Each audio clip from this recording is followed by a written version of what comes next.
वंदो श्री हरिवंश के चरण कमल सुख धाम, जिनको वंदत नित्य ही छैल छबीलो श्याम। हरि ऋत अक्षर बीज ऋषि वंशी शक्ति सुवंश, नख सिथ सुंदर ध्यान धर, सुजय जय श्री हरिवंश, जय जय श्री हरिवंश। श्री भोलानाथ जी भोरी सखी जी की चर्चा चल रही है।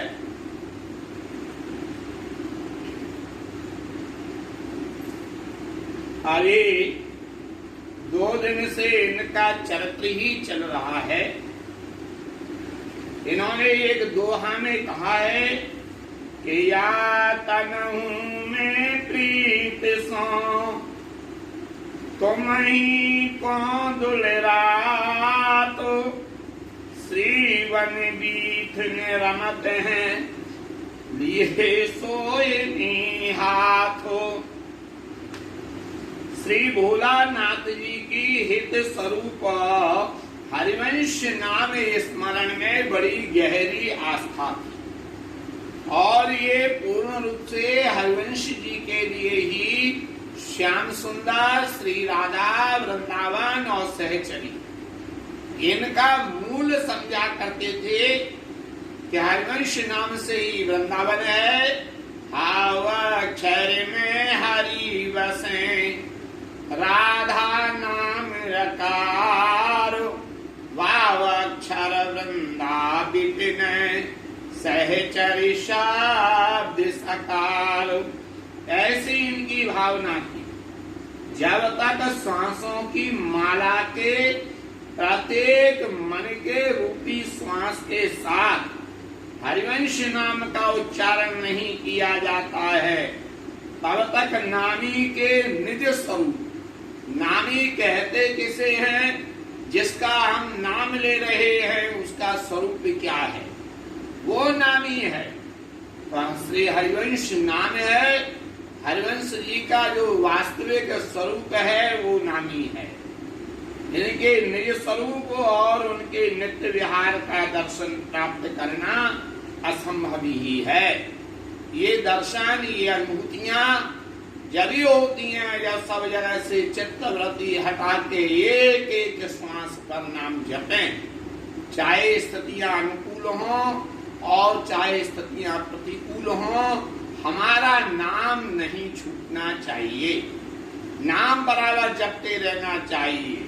वहां ये कहते हैं भोलानाथ जी कि नाम श्वास दो बिलग चलत हैं, नाम श्वास दो बिलग चलत हैं, इनको भेद नमो को भावे, श्वास नाम नाम ही श्वासा, नाम श्वास को भेद मिटावे, नाम श्वास को भेद मिटावे।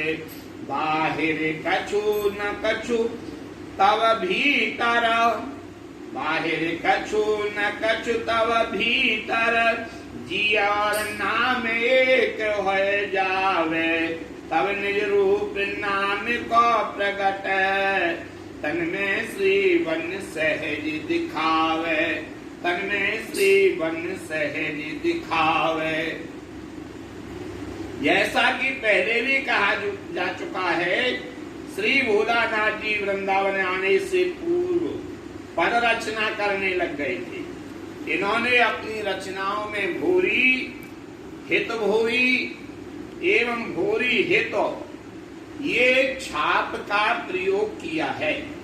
इससे ऐसा प्रतीत होता है कि इन्होंने पद रचना प्रारंभ से ही कर दी थी और ये श्री राधा किंकरी भाव से अनुभावित होकर अपना नाम श्री हित भोरी सखी जी रख लिया था। ऐसा भी हो सकता है कि विक्रम कि 18वीं 19वीं शताब्दी में एक और भोलानाथ जी हुए हैं। उनका नाम भी भोरी सखी था।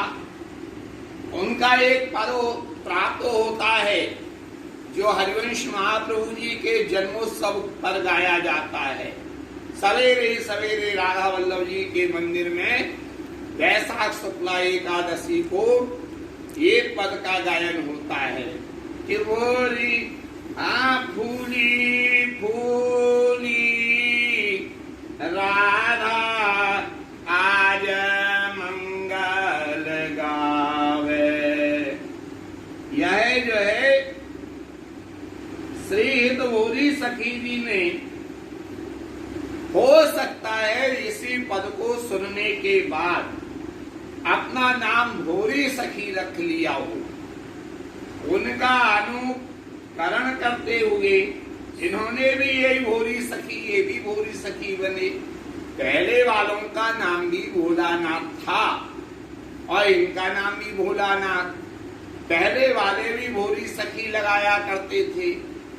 ये भोरी सखी भोलानाथ जम्मू के रहने वाले थे। हित परमानंद जी महाराज का बहुत अंतरंग संबंध था। परमानंद जी ने इनका मंगल भी लिखा है और एक जगह ये कहा है कि यदि तुम ये रस चाहते हो तो भोरी सखी के संग लगे रहो। मैं यहाँ पुरानी भोरी सखी की बात कर रहा हूँ। ये जम्मू के थे, सारस्वत थे, ब्राह्मण थे। इनको गुसाई लिखा है हित परमानंद जी ने अपने नित्य हित मंडल यात्रा सेवा परिक्रमा में। और जितने मथुरा में खत्री रहा करते थे ये सारे खत्रियों के गुरुजी थे। एक बार ये जो है रसकों ने कहा चलो वृंदावन। ये रात वृंदावन आए, राधा वल्लभ लाल जी का दर्शन किया। दर्शन करने के बाद इनके मथुरा के खत्री चेला बोले अब लौट के चलो अपनी नगरी। तो बोले बस जिसके लिए हम जम्मू कश्मीर छोड़ करके आए थे, बोले आज वो तत्व तो हमको मिलेगा। फिर ये वृंदावन छोड़ करके नहीं गए। तो उनका नाम भी भोलानाथ था, उनका नाम भी भोरी सखी था और इनका नाम भी यही है। हाँ, वृंदावन आने से पूर्व में रचित अधिकांश पदों में जहाँ इन्होंने स्वयं को बोच, पामर, पतित, कामी, कुटिल, दुष्ट और दुर्भाग्यशाली एवं शठ आदि अपने आप को बताते हुए और स्वामी श्री राधा से अपना उद्धार करने और सखी पर कर में सम्मिलित कर विविध सेवाओं को प्रदान करने आदि की एक वकीलों की तरह तर्कपूर्ण भाषा शैली में अनुनय और विनय किया है। इन पदों में एक सच्चे भक्त की व्याकुलता एवं प्रेम की पीड़ा की झलक देखने को मिलती है। वहीं वृंदावन आने के पश्चात रचित हितोत्सव, होली आदि के पदों में हित को पूर्ण परात्पर तत्व एवं गोस्वामी हित हरिवंश चंद्र जी को हितावतार इन्होंने उद्घोषित किया है। ये पद अधिक प्रौढ़, शांत प्रकृति एवं भाव गांधीर्य को लिए हुए लिखा करते, फिर भी इनमें प्रेम की नैसर्गिक पीड़ा की अभिव्यक्ति हुई है। श्री भोलानाथ जी ने वृंदावन में रहते हुए पद साहित्य के सृजन के साथ साथ ब्रह्म सूत्र पर हिंदी भाष्य एवं राधा वल्लभीय प्राचीन रसकों की अनेक ग्रंथों की टीकाओं को भी प्रतिलिपि की है। रस भारती संस्थान वृंदावन में इनके द्वारा लिखी गई गोस्वामी हित हरिवंश चंद्र जी की राधा सुधा निधि,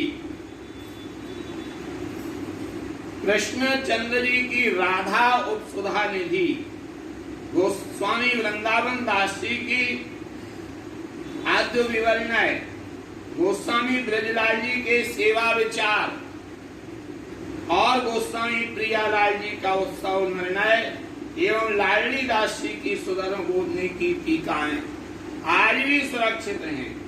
इन्हीं नैनन सब सुख देखे, इन्हीं नैनन सब सुख देखे, जीवन जन्म सुफल कर लिखे।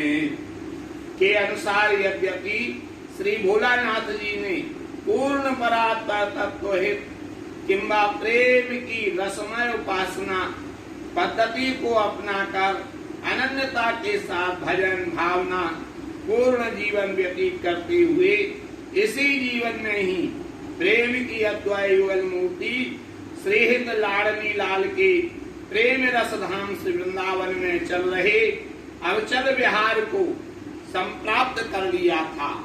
यहाँ वृंदावन में नित्य विहार किया करते हैं। वो तत्व इनको मिल गया था। तथापि ये श्री प्रिया जी से अति आकुलता व्याकुलता के साथ प्रेम विभोर होकर नित्य निकुंज में सहचरी बबलू प्राप्त कर उनकी सेवा करने के लिए उत्सुक और आतुर ही बने रहते हैं, क्योंकि जिसके लिए ये वस्तु मिल जाती है वह पुनः पुनः यही कहता है ये वस्तु पुनः मिले। इसका अर्थ ये नहीं लगाना चाहिए कि इनके लिए प्राप्त नहीं हुआ था। हरिवंश महाप्रभु जी ने राधा सुधा निधि में कई बार कहा है कि मैं आपके आंगन में सोहनी कब लगाऊंगी। तो इसका अर्थ ये नहीं है कि उनको ये सेवा प्राप्त नहीं है, ये सेवा प्राप्त है, लेकिन ये सेवा इतनी अच्छी लगती है कि इसके लिए पुनः पुनः कामना करते हैं। ऐसे ही भोलानाथ जी पूर्ण कृपा प्राप्त हैं, लेकिन फिर भी कामना किया करते हैं। अब तो उनसे अन्वय विनय पूर्वक आग्रह के साथ निवेदन भी करते रहे। श्री प्रिया जी ने इनकी विनम्र प्रार्थना एवं इनकी हार्दिक लालसा को देखते हुए 42 वर्ष की अल्पायु में ही विक्रम संवत 1979 की आषाढ़ शुक्ला षष्ठी के दिन यानी अपनी छत्र छाया में सदा रहने वाले अनंतानंत सखी कर में सम्मिलित कर लिया था। किसी कवि हृदय रसिक ने प्रेम की पीड़ा में व्यथित इनके चारु चरित्र का प्रशस्ति गान इन शब्दों में किया है कि जाके प्राणन संग प्रेम की पीड़ा आई, प्राण नहीं में रमी कछुक नैनन में छाई, पीड़ा ही में प्राण नाथ के दर्शन पाए, और जुग जुग के प्यासे नैना छवि देख सिहाए, सही सराहि सराहि के कठिन प्रेम की पीरो, और बिक जानो बिन मोलही हित भूरी अति धीरो। ऐसा इनके विषय में छपा लिखा है।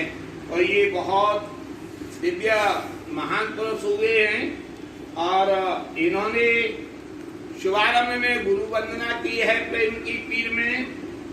रस घन गुरु पादा व्यास पुत्रास्तथैव, जयति रसिक नाथो राधिका बल्लभश्च, वन हिमिकर मुख्यो नाद बिंदु स्वरूपा, रसिकेन्द्रपति वंशो मे गति सर्वदास्तु।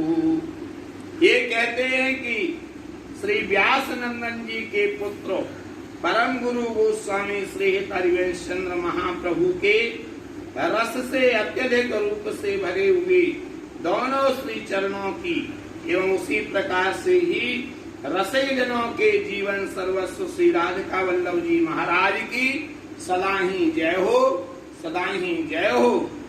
रसिकों के नृपति श्री हरिवंश जी के वंश में जन्म लेने वाले नाद और बिंदु कुल के भूषण और वृंदावन धाम के मुख्य पर्वत गोवर्धन के नाम वाले अपने गुरु गोस्वामी श्री गोवर्धन लाल जी महाराज के विषय में लिख रहे हैं कि गोवर्धन लाल जी महाराज संजीवनी बूटी की तरह मेरे प्राणों की रक्षा करें, ऐसा भोलानाथ जी ने कहा है।